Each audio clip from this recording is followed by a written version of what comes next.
Hi, this is Jasmine from AO1 Fitness, and we have another podcast on Thrive Thursday, which is where we like to challenge you to live life to the full. Today, I am very privileged to interview my friend. This is Babak, or we call him Babz. He's been on a number of podcasts, so I'm really thankful that he would come onto our show, and we're friends, so he'll do that for me. He is a cartoon artist. He's making his own actual cartoon comic right now, and he is a stand-up comedian, lots of live shows, and he's in kickboxing right now. And he's just been sharing a bit about his life in the last couple of weeks, actually months, and has been really inspiring. And so I asked him to share a little bit about his journey here. And so thank you, Babak. Thank you for having me on. It's an honor and a pleasure to tell your audience about how great I am and how they could aspire to try one day. I did tell them you're a comedian. I am not. Don't take everything seriously. So you have such a full life, but what I'm really curious about to share on here is about your health journey. So many, many years ago, I knew you as quite a different person. Very different, so, yes. I had hair. You did have hair. Yeah, and you a dressed big different. gut. So what did your life look like? Fatty. Well, that's the thing. I was a fat fatty. I just had no, maybe a body of someone that, it wasn't I don't know, you look back, it wasn't bad, but it was all right, this could be a very bad downward spiral if I kept that going, just drinking and smoking and all this, just pretty much giving into the indulgences, what's that, I don't know what that word is, but unhealthy desires. Unhealthiness. Yeah. And, I did try going to the gym, but just nothing was sticking. Right. I tried diets, but nothing was working. And in Right. fact, a lot of times I found, and a lot of people find this when they first start getting into it, they're worse off than where they started. Because you either go binge when you get off the diet, or it's the wrong diet, or just the gym thing, you kind of lie to yourself that you think you're doing something better, but you're actually doing something worse. Yeah. So the failure rate is high, and that's hard emotionally. It's to get back hard up. on people, yeah.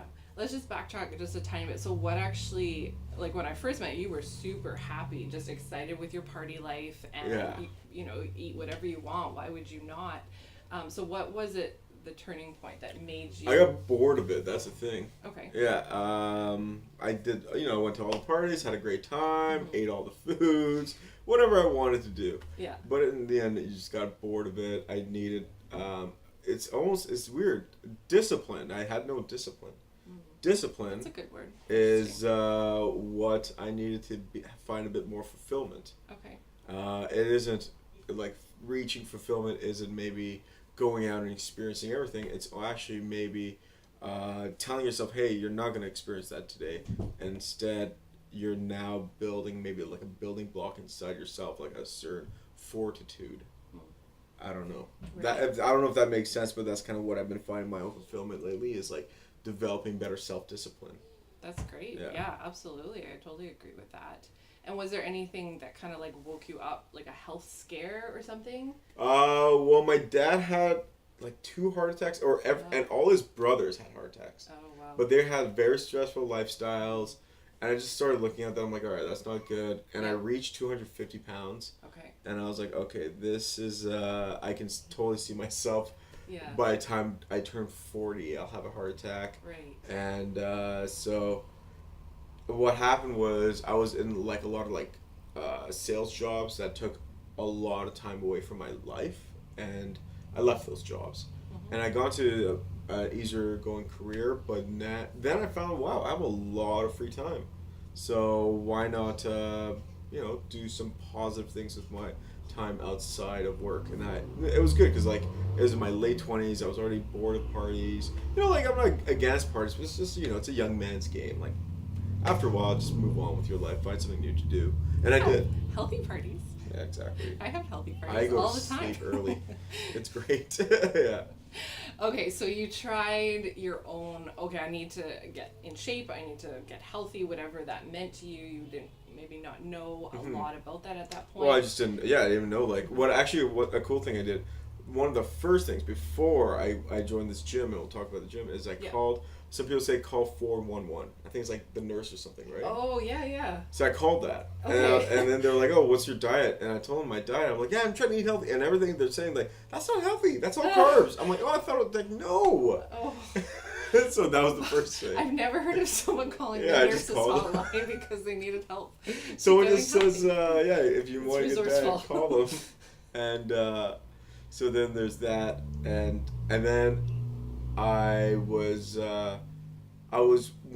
loved martial arts or combat sports. Okay. Yeah. And I was thinking, okay, you know what? Maybe a childhood dream is like, do pro wrestling or something. It all looked fun when I was a kid. But I have 2 shoulder injuries, and that's a very tough sport, like especially for the shoulders. But then I was like, hey, you know what? I would love to get into kickboxing or mixed martial arts. It looks a lot of fun. Yeah. It's violent, but not a long haul violence. Like it's wrestling. There's more injuries. So I started, and I just haven't looked back since. It's like since day one I was hooked. Yeah. And a lot of people in the gym even say like I started very dedicated to it. Yeah. And there's a few things I use for the dedication, like my own health benefit, but also like I fell in love with the sport, and also use like motivation, like, oh, a man should know how to fight, a man should know, I don't know, how to defend himself, just like really silly things. I always tell people, use whatever silly thing you can do to motivate yourself, to stay with a plan. So it's like, all right, you need to learn how to fight, or I don't know, if you're a swimmer, oh, the world's gonna flood one day, you got to learn how to swim good. Right. Whatever silly thing, and do it like 5 times a week, 4 times a week. And so in the beginning I went all the time. And just the pounds started shedding off, and then I started meeting people in the gym that knew a lot about diets. So then I started learning better diets from them. I got into intermittent fasting, and again, that one, like, it just made things way easier. Okay. Yeah. So I saw you do other things similar to that, like going to the gym on your own, doing different video series, different things like that, but they didn't quite stick. So what was like kind of that really key factor to making, like, you want to go to this place, you wanted to be part of everything, and you've been doing it for several months, maybe a year now? 2 years now. 2 years. Oh my goodness. Okay, so time flies. Well, she's been busy with having a kid, whatever that means. Who cares? Like, that's incredible that you have stuck it out that long. So what was, like, if you're gonna give someone the advice of like, this is what made me stay the course, what was it? I think the sense of community, like in the gym, is I tell people, like, that's my church, that's my, like, playground. Like, everyone there is my friend. I just go there, we joke. Some people say, like, I run my mouth there as much as I run my body. I believe that. We go there, we just joke around, we have a good time, then we work our butts off in the like, there's classes too, so I don't need to know what I'm doing. There's the coaches that tell me what to do. Yeah. So that's very good, especially for a guy that doesn't know what he's doing, like out of shape people. Go join classes, do it all the time. Because like doing the gym at home, you'll start taking breaks. You're like, oh, maybe this is important just to have a breather.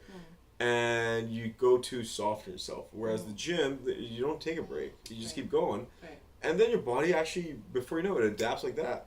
Like I was telling someone, I started running again recently, and the first week, oh my goodness, you just stop every time, and then within a couple weeks, you realize, oh wow, I just ran the whole trek without stopping. Can I just tell them the first time I saw you run? Yeah.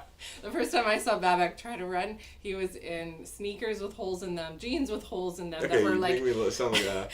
hanging down to almost his knees. He had a cigarette in his mouth, and he's shuffling in the rain. Hacking, and it was really you made funny. Me sound like a Victorian era poor boy. Look at you, like a coal miner. Oh, and my son has come. Daddy was just putting you to bed. Okay, I think we're almost done this episode, but Babak. So I guess in conclusion, I guess come here. What really helped was the community. Yes. And what didn't help when I was doing it on my own, though, was need that push. I think we already covered that. We already did. Yeah. Did we already cover it? Yeah, we already did. Yes. If there was one, like, motivational... That is in the other room. one motivational quote or one piece of advice you could give people, what would you like to leave them with? Don't be satisfied with who you are. Right. Yeah, never say this is good enough. Right. Okay. If you want change, then hate your life right now. Okay. And push yourself. Whatever goal you want to do, that is what your motivation is. Like, so you hate. I know some people, like, especially for if you want to pass an exam, so you need to. Bye, OB. Redo it. Sorry. This is real life on Thrive Thursday. Yeah. I'm happy. Yeah, I'll take it from the top. So my main motivation is never be satisfied. Okay. What you got is never good enough. Yeah. And always push forward. Yeah, push forward. There's so much ahead of you. And, every now and then take a step aside and look behind you, and you're like, oh, wow, I came so far. But there's a lot more in front of you, and why not go for it? So, yeah. I love that, because I don't know if you know this, but our slogan is, you are more capable than you think, and we absolutely believe that. So I love that you ended with that. You said you'd be good. Okay. Thank you so much. We look forward to seeing you at another episode of AO1 Video Podcast. Say bye-bye, Obi. Bye-bye. Say with all of us. My husband's over there on the floor. Just get up, Alex.